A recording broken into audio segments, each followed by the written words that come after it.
didn't see you there. But you know, I got a 75% on my biology quest, so here I am, telling you about anaerobic and aerobic respiration and what happens to your body when you exercise. So come on, let's go for a run. Lots of things happen to your body when you do exercise, like cellular respiration occurs faster, your blood pH can change, and lactic acid is produced. First of all, anaerobic respiration is when you don't use oxygen, and aerobic is when you do.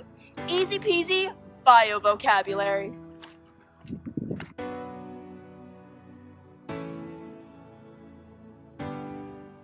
Usually, our bodies perform aerobic respiration. You've all heard the equation before. Glucose and oxygen produce carbon dioxide, water, and 36 ATP. But it's not actually that simple. After you analyze aerobic respiration a little bit more carefully, you'll realize that it actually has 4 steps: glycolysis, pyruvate oxidation, the Krebs cycle, and finally the electron transport chain. This process is actually super complicated, but that story can be saved for another day. As our bodies perform strenuous exercise, we begin to breathe faster as we attempt to shuttle oxygen into our working muscles, which is energy production. Sometimes energy production will be faster than our bodies can deliver oxygen, and in those cases, our bodies generate ATP anaerobically. You may be asking yourself right now, how would I respire if oxygen isn't so abundant? Lactic fermentation is the process of producing ATP in the absence of oxygen through glycolysis alone. Recall that glycolysis breaks a glucose molecule into 2 pyruvate molecules, producing a net gain of 2 ATP and 2 NADH molecules.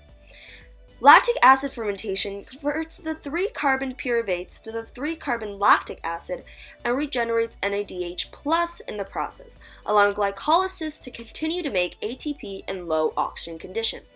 To achieve this, NADH donates extra electrons to the pyruvate molecules, regenerating NAD+. Lactic acid is formed by the reduction of the pyruvate. Ever wonder why your muscles burn when you're doing an exercise? Why am I sore? It's because lactic acid is forming. Well, duh! This often painful sensation gets us to stop overworking the body. If the addition of lactic acid exceeds your body's clearance, your blood pH decreases. Thus, we're forcing a recovery period in which the body clears the lactate and other metabolites. With regular exercise, your body adapts. Training prepares the body for exercise, resulting in the ability to work at higher intensity without needing to call for energy through anaerobic means. I can do this forever. In addition, the body becomes better able to use lactate during exercise.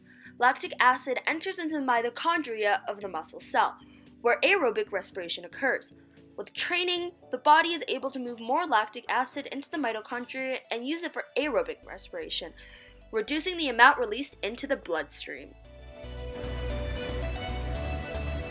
No one likes the feeling of sore muscles, but now you know the cause of the soreness and how to prevent it by increasing your lactate threshold.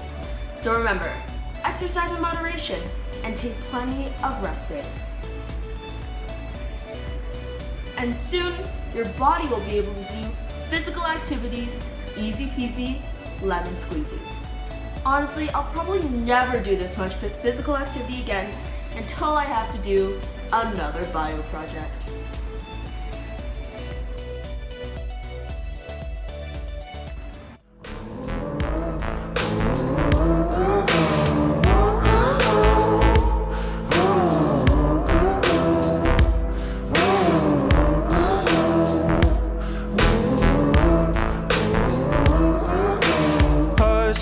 I said there's more to life than